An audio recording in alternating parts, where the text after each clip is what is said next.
गेल्या अनेक महिन्यांपासून खड्ड्यांनी त्रस्त असलेल्या कोल्हापूरकरांना महापालिकेकडून दिलासा मिळाला तो केवळ सर्वोच्च न्यायालयाचे सरन्यायाधीश भूषण गवई यांच्या 2 दिवसांच्या दौऱ्यामुळे।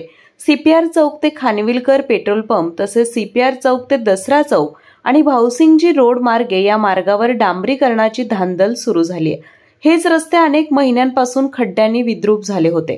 मात्र सर्वसामान्य नागरिकांच्या आक्रोशाकडे दुर्लक्ष करून मान्यवरांच्या आगमनाच्या पार्श्वभूमीवर महापालिकेला अचानक जाग आली आहे। या ऐतिहासिक सोहळ्याच्या पार्श्वभूमीवर सीपीआर चौक आणि आसपासच्या मार्गांवरील खड्डे बुजवणे, डांबरीकरण आणि रस्त्यांचं सौंदर्यीकरण मोहीम सुरू झाली आहे।